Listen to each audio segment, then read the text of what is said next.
Hi, and welcome back to the channel. Today I want to start with a question. And the question is, why do you love your partner?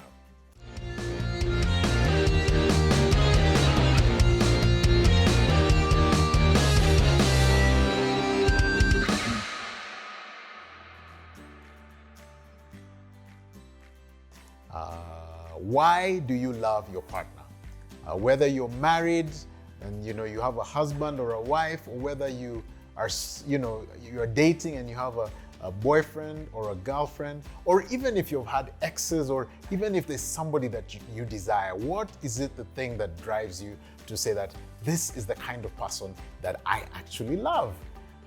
And the truth is that there's many answers that we'll give, but most of the answers will tend towards, oh, because he's handsome, oh, because she's so beautiful, oh, because she's caring, oh, because she's loving, and we have all these things that we will say.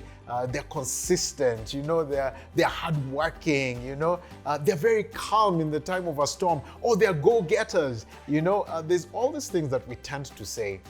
That would attract us to these people that we love or care about, or the people that we're with, or somebody who was an ex and we thought this was the person for us.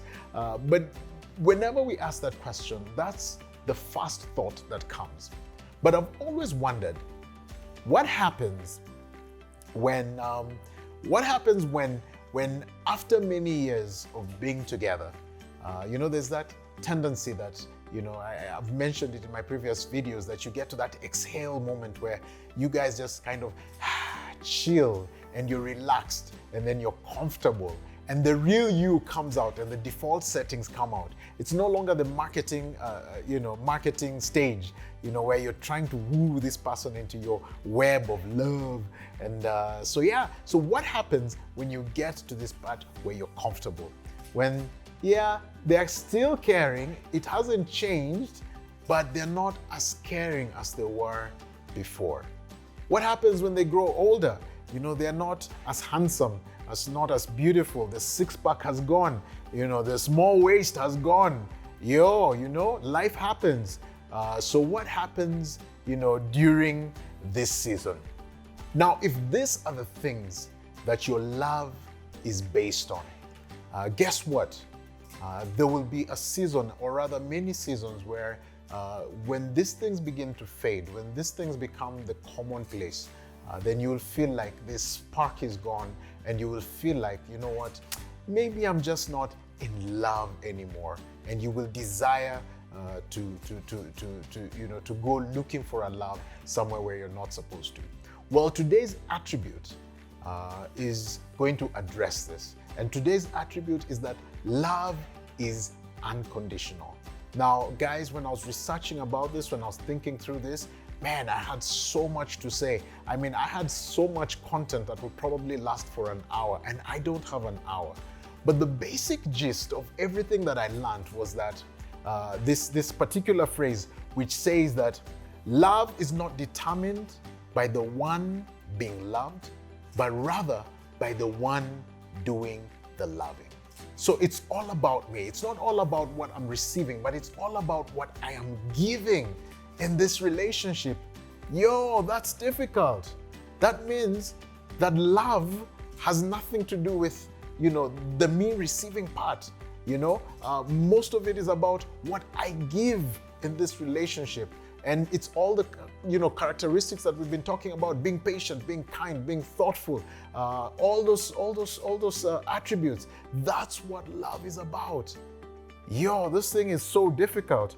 So Romans 5:8 says, God demonstrates his own love toward us, that in that while we were yet sinners, Christ died for us.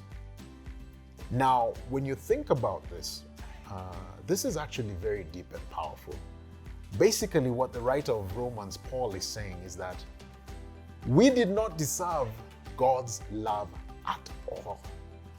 Just think about it. Christ was sitting up in the heavenlies, probably omniscient, omnipresent, he was everywhere at the same time. He had this amazing, glorious body. But because he desired us, he desired to show us love, he desired to woo us back to him, Christ took on your body and my body. And he said, you know what? I'll have to walk in your shoes. I'll have to come down and sacrifice my life and lay down my life so that we could be restored and reconciled back to him. Basically, that kind of love is what God is calling us to in our relationships. And in this case, you know, it's he gave. It was nothing to do with receiving. And guess what? He constantly gives to you. He constantly grants us grace. He constantly grants us, you know, mercy and forgiveness and love on a daily basis. And guys, we don't deserve this because we are rebellious. We are full of sin. Our thoughts are just so dirty. You know, the things that we do, they are crazy. But he continuously grants us this and continuously lavishes love on us. This is what love is all about. This is what this characteristic, love is unconditional, means. And ladies and gentlemen, I am daring us to do something, you know, out of the ordinary for the people that are around us, especially if you're still single, you know, with your family.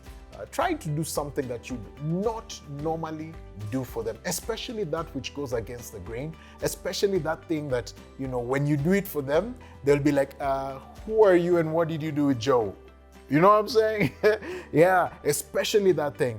So this week, that's the challenge. I want you to do something out of the ordinary. For those of you who are married, go and do something out of the ordinary for your spouse. Something that will be like, what do you want? You know that kind of thing that when you do, they ask you like, what do you want? Yeah, go do that and go above and beyond.